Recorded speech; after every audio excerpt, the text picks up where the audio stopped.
Assalamualaikum warahmatullahi wabarakatuh. Bagaimana kabarnya hari ini? Semoga tetap semangat, optimis, dan bahagia selalu. Anak-anak sekalian, berbagai jalan terbuka untuk anak-anakku.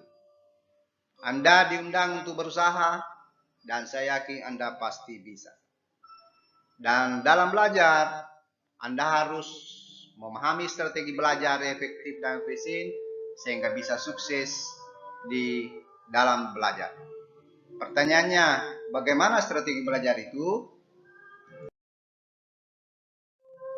Yang pertama adalah Anda harus memahami tujuan dari strategi belajar efektif dan efisien yang akan didalami kali ini. Yang pertama adalah memahami pengertian belajar dengan benar. Yang kedua adalah memahami manfaat potensi belajar yang dimiliki. Yang ketiga, melaksanakan strategi belajar yang efektif. Dan apa itu belajar sesungguhnya? Belajar adalah suatu proses adaptasi perilaku secara terus-menerus sebagai hasil dari pengalaman. Jadi belajar itu adalah buah dari pengalaman kita. Atau belajar adalah sebuah proses yang disengaja dari tidak tahu menjadi tahu, atau dari tidak bisa menjadi bisa, atau dari tidak mampu menjadi mampu, dan bersifat menetap. Berarti apa? Belajar itu adalah sebuah proses. Dan proses itu disengaja. Dan hasil dari proses itu bersifat menetap. Inilah yang disebut belajar. Bagaimana proses belajar itu sendiri? Anak-anakku perlu pahami bahwa belajar itu berlangsung sejak individu hadir di dunia ini. Mulai dari masa berbentuk janin di rahim ibu, kemudian pada saat lahir belajar merangkak dan berdiri, berjalan, kemudian menjalani kehidupan hingga meninggal dunia. Yang kalian harus pahami bahwa belajar bukanlah sekedar membaca buku atau mendengarkan penjelasan guru di kelas. Belajar adalah tugas utama para pelajar. Kewajiban siswa adalah belajar dan belajar. Semua siswa harus belajar dengan rajin dan sungguh-sungguh. Kemauan yang kuat dan melaksanakannya adalah modal untuk sukses dalam belajar. Bagaimana sebenarnya strategi belajar efektif dan efisien itu? Yang pertama Anda lakukan adalah tumbuhkan minat belajar Anda. Belajar di sekolah dimulai dengan menyukai pelajaran yang diikuti. Ada mata pelajaran yang disukai dan kemungkinan juga ada mata pelajaran yang kurang atau tidak disukai. Tanpa menyukai mata pelajaran, maka belajar Anda tidak akan terarah. Kuncinya adalah semua mata pelajaran. Yang kedua adalah mengenali potensi belajar Anda. Salah satu hal yang paling penting untuk dikenali adalah gaya belajar yang dianugerahkan Tuhan dan kita kembangkan dalam hidup kita. Ada 3 gaya belajar. Yang pertama adalah gaya belajar visual. Orang dengan gaya belajar visual biasanya ciri-cirinya adalah mengerti materinya jika dijelaskan oleh guru, atau melihat guru menjelaskan, atau melihat temannya menjelaskan. Yang kedua adalah gaya belajar audio. Gaya belajar audio ciri-cirinya adalah biasanya kalau membaca dia bersuara atau membaca dengan keras. Yang ketiga adalah gaya belajar kinestetik. Untuk yang memiliki gaya belajar kinestetik, ciri-cirinya biasanya adalah dia bergerak kalau belajar atau berpindah tempat. Tetapi untuk lebih memahami gaya belajar yang Anda miliki, Anda bisa mengenali gaya belajarmu dengan meminta bantuan guru BK untuk mengetes atau mengasesmen gaya belajar apa yang Anda miliki. Yang ketiga adalah mengembangkan potensi belajar yang dimiliki.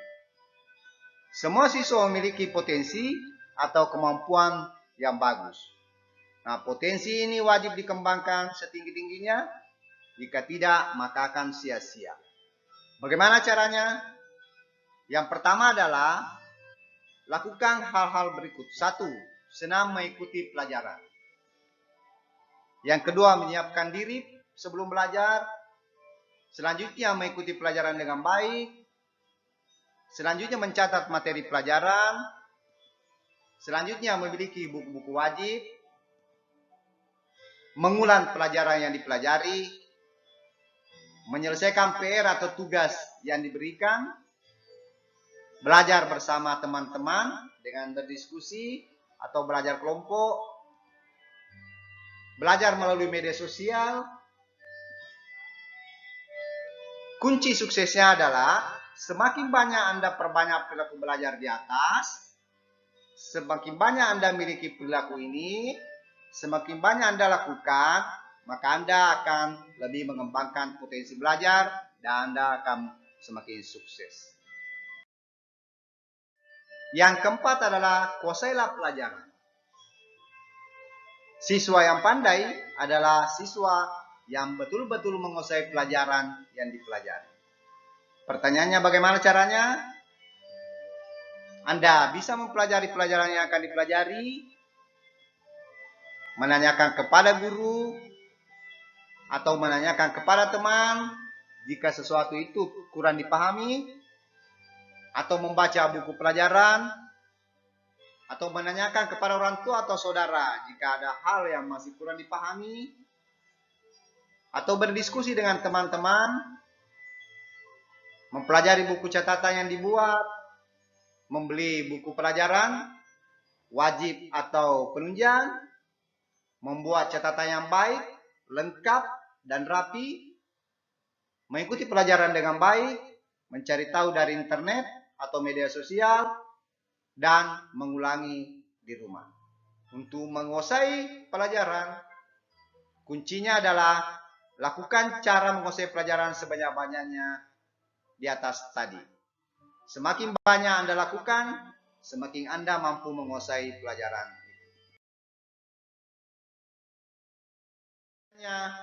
Bagaimana kebiasaan belajar yang baik itu? Manfaatkan gaya belajarmu. Sebelumnya sudah diuraikan ada 3 gaya belajar, dan itulah yang Anda manfaatkan. Untuk itu, disarankan untuk pembelajar visual atau yang memiliki gaya belajar visual, gunakan alat tulis untuk membantu mengingat materi yang diterangkan guru saat belajar. Jadi harus Anda mempersiapkan alat tulis itu, dan ketika guru menerangkan, Anda bisa membuat catatan sehingga bisa lebih memahaminya. Yang kedua, buat diagram atau gambar dari apa yang dipelajari. Yang ketiga, warnai teks yang penting saat membaca. Bisa Anda lingkari atau memberi stabilo materi-materi penting yang Anda pelajari. Kemudian gunakan imajinasi pikiran saat mencermati materi. Anda bisa memahami materi itu dengan membayangkannya pada saat Anda belajar. Bagi yang memiliki gaya belajar auditorial, Anda bisa melakukan perilaku-perilaku seperti berikut. Yang pertama, saat membaca materi, suarakan materi tersebut dalam hati untuk mengingatnya. Gunakan kaset rekaman. Saat guru menjelaskan, Anda sebaiknya merekam sehingga dapat diputar kembali. Belajar dengan teman dengan cara diskusi atau tanya jawab. Dengan berdiskusi, Anda akan mendapat penguatan terhadap apa yang dipelajari, dan mungkin ada hal-hal yang baru yang bisa diinformasikan oleh teman-teman Anda. Konsentrasi pada penjelasan dari guru. Jadi Anda harus memperhatikan betul apa yang diuraikan oleh guru, apa yang dijelaskan, dan itu akan membantu Anda memahami materi yang dipelajari. Bagi yang memiliki gaya belajar kinestetik, disarankan untuk tempatkan diri di lingkungan yang aktif, di mana di lingkungan itu Anda bisa bergerak, berpindah tempat tanpa mengganggu orang lain. Diskusi materi disertai dengan simulasi. Ketika berdiskusi, materi itu Anda bisa peragakan atau dengan menggerakkan tangan Anda untuk lebih memahami apa yang didiskusikan. Tandai materi yang penting dengan spidol atau alat tulis. Buat catatan dalam bentuk gambar, peta selama Anda belajar.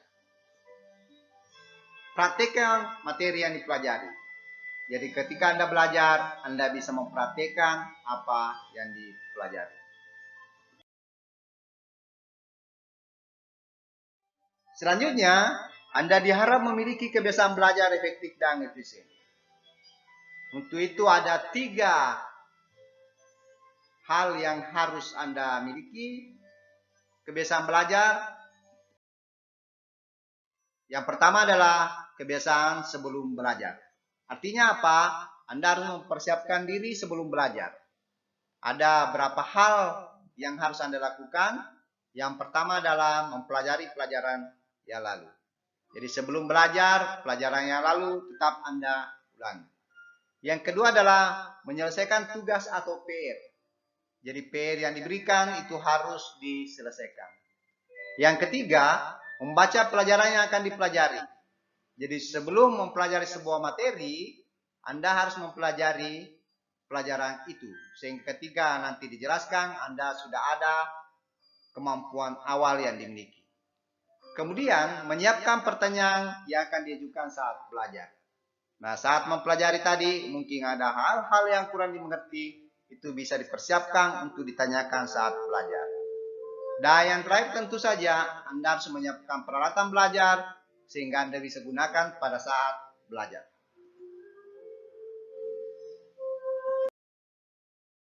Yang kedua adalah mengembangkan kebiasaan saat mengikuti pelajaran. Ada beberapa perilaku yang Anda bisa lakukan. Yang pertama adalah mengikuti pelajaran secara penuh. Sebaiknya jangan Anda meninggalkan, karena kalau Anda meninggalkan pelajaran, maka akan ada pelajaran materi yang terlewati. Kemudian yang kedua adalah fokus pada pelajaran. Hal-hal yang di luar pelajaran harap diabaikan. Selanjutnya mencatat hal penting.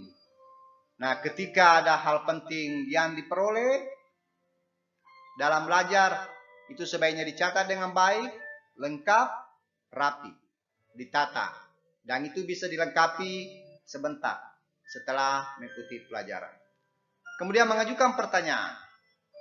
Hal-hal yang Anda tidak pahami, sebaiknya Anda tanyakan pada saat proses mengikuti pelajaran. Selanjutnya mengemukakan pendapat. Nah, mengemukakan pendapat itu membantu Anda memperkuat apa yang bisa dipahami. Selanjutnya adalah memanfaatkan media sosial. Dan yang terakhir, tentu saja harap berdiskusi dengan teman-teman. Dengan diskusi, kita akan memperoleh informasi yang baru atau materi yang baru dari teman-teman yang mungkin kita tidak pahami atau memperkuat apa yang dipelajari.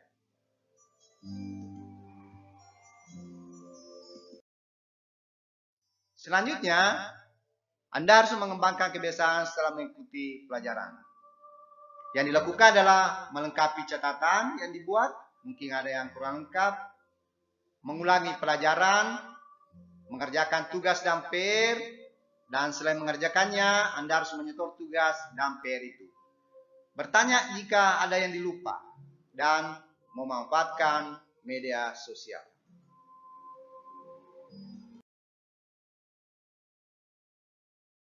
Nah, selain memiliki kebiasaan belajar, Anda harus menghindari kesalahan dalam belajar. Kesalahan dalam cara belajar kita dapat menyebabkan hal-hal berikut. Yang pertama, menyontek. Jadi ada seseorang yang belajar, kemudian pada saat ujian dia menyontek. Kemudian nilai ulangan kita buruk. tidak seperti yang diharapkan. Kemudian mengantuk di kelas. Nah, 3 hal ini kalau Anda lakukan, itu berarti Anda memiliki kebiasaan belajar yang kurang baik. Dan harus Anda perbaiki kebiasaan belajar dengan memiliki sebanyak-banyaknya cara belajar yang dikemukakan di atas. Sekian strategi belajar efektif. Terima kasih. Semoga ini bermanfaat. Ini dipersembahkan oleh guru BK atau guru bimbingan dan konseling. Assalamualaikum warahmatullahi wabarakatuh.